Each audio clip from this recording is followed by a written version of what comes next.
Cheers, guys! English Rabisco here. And if you've been paying attention to the NCAA or AA, whatever you call it, D1 college athletics, for the past few weeks, you might have noticed the absolute whirlwind that it has been going through. Yes, sir, that's conference realignment for y'all mates. This is a process that started 2 years ago, but nowhere in those 2 years, until just a few weeks ago, have these winds of change ever been so stormy. So today, I'll talk about the ever-changing college athletics landscape with conference realignment. So let's get right on with it.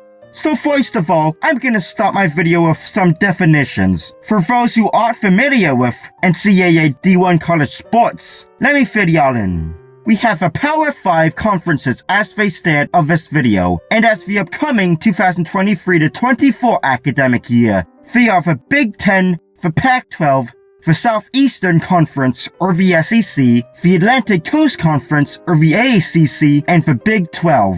Some notable members of the Big 10, before this conference realignment started all the way back in 2021, are Michigan, Ohio State, Penn State, Indiana, and Nebraska. From the Pac-12 are USC, UCLA, Washington, Oregon, and Arizona. From the SEC are Alabama, LSU, Georgia. From the ACC are Notre Dame, except for football where they aren't a member of any conference, so an independent, Clemson, Virginia, Florida State, Pittsburgh, and Duke. From the Big 12 are Kansas, Texas, Oklahoma, Baylor, and Kansas State. And if you've been paying attention to where these places are, you might have noticed that these conferences are essentially based on geography. They're more regional in character. As you can see, the Big 12 includes Middle America, Texas, and a bit of the Midwest and West Virginia. The SEC has teams from the Southeast, just like their name implies. And also fittingly to their name, the ACC has teams across the East Coast. And the Pac-12 has teams in the West Coast and Pacific Northwest, as well as some just generally in the Western US.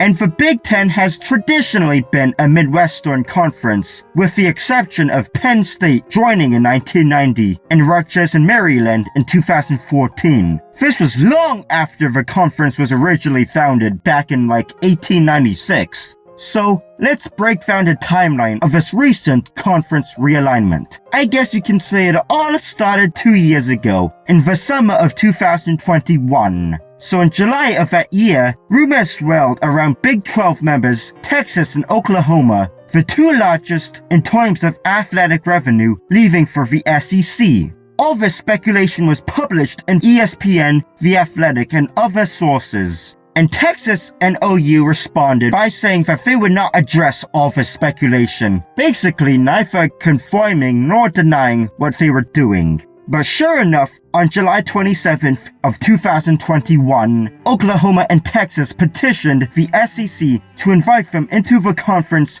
and 2 days later, all the SEC presidents and chancellors voted to admit them, and the two schools accepted the invite. Effective July 1st, 2025, or for the 2025-26 academic year. Later, this would be changed to a year earlier. And the Big 12 conference was put into a panic. It was losing two of its giants. Arguably, some would say, the ones who were driving the conference, because they made the most money. Having big brands, if you will, is really important. The Power 5 conferences have their giants as of the time of this video. And Oklahoma and Texas had been founding members of the Big 12. Not to mention, OU was leaving behind traditional opponents like Kansas, Kansas State, Iowa State, and others that it had played as conference opponents for over 100 years. So in other words, tradition. Keep that word in mind. To fill the huge void from Oklahoma and Texas leaving, the Big 12 announced on September 10th that they would invite new teams to join the Big 12. BYU from the West Coast Conference, an independent football program, and Cincinnati, Houston, and UCF from the American Athletic Conference. And these four teams joined the Big 12 last month in July. So they are already members, but are yet to play in any collegiate games as the academic year has not started yet.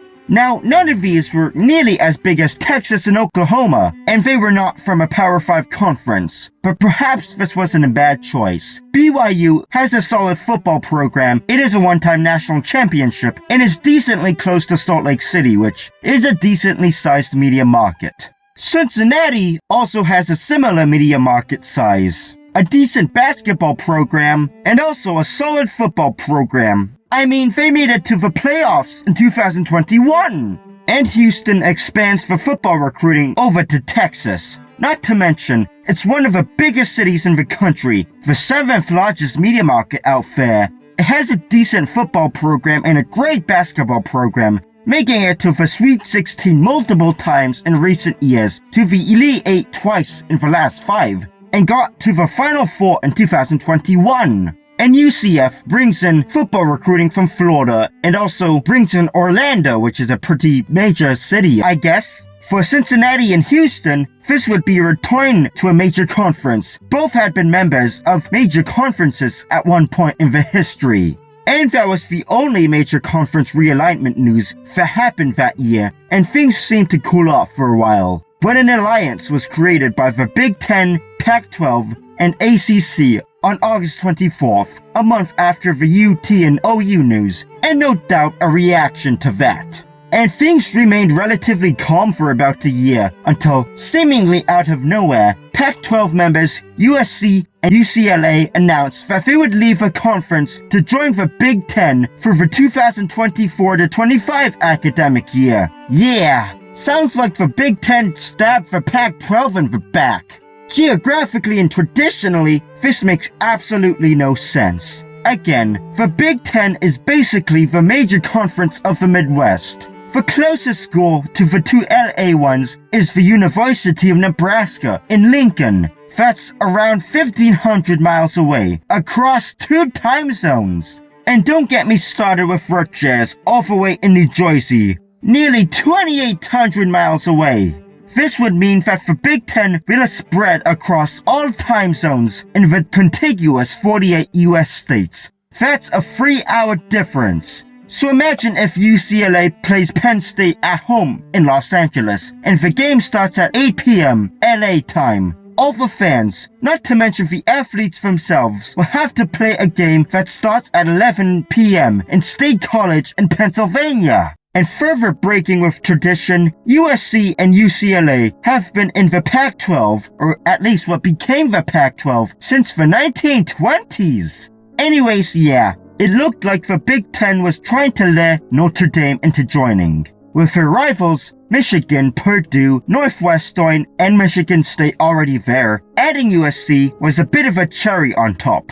Speculation emerged that the Big Ten would add Stanford, another Notre Dame rival, as Notre Dame bait. It kind of makes sense too, because the Big Ten is mostly made up of pretty prestigious research universities. Notre Dame did not budge, however. And after 2 major news in conference realignment, it looked like the Pac-12 was going to invite more schools. Notably, San Diego State from Mountain West and SMU from the American were rumored to be schools the Pac-12 were going after. And what the Pac-12 ended up doing, however, is sit there and do nothing for a whole year. And it was only a matter of time before what happened next. On July 27, 2023, Pac-12 member Colorado announced that it would leave to join, or rather rejoin, the Big 12, effective 2024. The Pac-12 had taken a lot of time to announce a new media deal, and many schools were expecting it to pay less than what they wanted. And this leave wasn't necessarily unexpected. Many believe that this would eventually happen. Not only that, they predicted that something would happen to the other corner schools, like Arizona and Utah, and the Pacific Northwest schools like Oregon and Washington, that they would move. Indeed, none other than Brutus Buckeye, the mascot of Big Ten member Ohio State, seemed to be hinting at something with a post on Instagram showing him with the Oregon mascot captioned "Big Things Coming."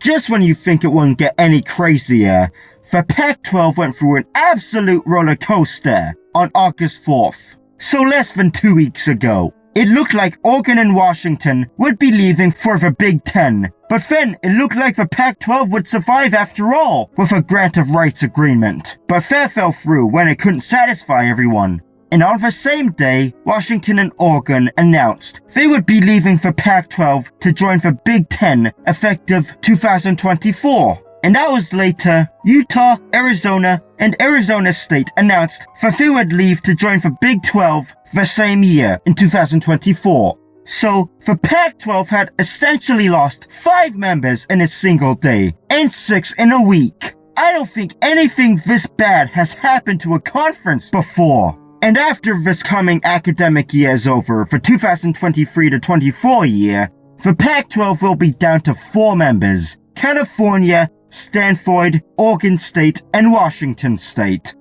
And why was this all done? Money. Of course, money. And yes, I am sure many of the Pac-12 schools were trying to get out of a sinking ship, trying to get into a stable conference. But definitely, money still played a huge role in it. In the Big 12, Colorado, Utah, Arizona, and Arizona State will receive $42 million per year. Meanwhile, Texas and Oklahoma will earn $49.9 million per year when they join the SEC. In the Big Ten, USC and UCLA will get $58.8 million per year from the conference. Washington and Oregon, on the other hand, will get far less than the other Big Ten members, only $30 million in 2024, that will increase by $1 million each year. And the remaining Pac-12 members will be expected to get $23 million per year with a streaming deal with Apple TV instead of the big TV networks out there. Maybe more depending on the amount of people subscribing to the Apple Pac-12 package. But this is far less than the previous conference revenue of $57 million in 2022 per school. And this is really sad. The Pac-12 couldn't adapt to a changing college athletic world with NIL and stuff like that. The Pac-12 network was a mess, not to mention Pac-12 After Dark, just in case someone in the East Coast wanted to see a game that started at 11 p.m. or midnight in their time on TV. And the horrible mismanagement of the Pac-12 is just something that has to be said in this video. The fact that they sat around doing nothing for a whole year when they could have invited members in astonishes me. They had a whole year. And at the end of the day, big money ruins sports. Only TV contracts matter. TV! Who cares about the people who actually show up to the game? And I have no idea how this will affect the athletes who will have to travel from Los Angeles to be Castaway, from Seattle to College Park, who will probably be forced to do some sort of distance learning when they're away before a game. And lots of Power 5 teams are being left behind because of this. The one that comes into mind is Oregon State. They did pretty good football-wise last year, going 10-3 and being ranked 17th in the AP and Coaches Top 25 poll. And is a Pac-12 Mountain West marcher supposed to be their reward? It's just not fair. And decades and over a century of tradition is thrown out of the window just because of some fleeting TV money. The Pac-12 has existed in some form since 1915. And what will happen to the traditional rivalries of college athletics, like the game between California and Stanford, the Apple Cup between Washington and Washington State, the Bedlam Series between Oklahoma and Oklahoma State, and the Civil War between Oregon and Oregon State? And it really just doesn't feel right for the Pac-12, the major conference of the West Coast, to go out in this way. So in a nutshell, the Predator conferences, if you will, the SEC and the Big Ten are adding giants to their conferences. The Big 12 will eventually add 8 schools to replace Oklahoma and Texas and to expand some more while they're at it. Meanwhile, the Pac-12 will be stripped of 8 of its 12 members and will likely die after 2024. The ACC escaped unscathed somehow, miraculously as of this video, and may even be in a position to expand and pick up whatever remains of a Pac-12. So yeah, that was conference realignment for you. It is a tragedy, honestly, to see this unfold. But nevertheless, ironically, the next academic year, and perhaps the last one, in which the Pac-12 will exist, will be one of the most exciting ones in the conference's history. But yeah, that's all there is to say.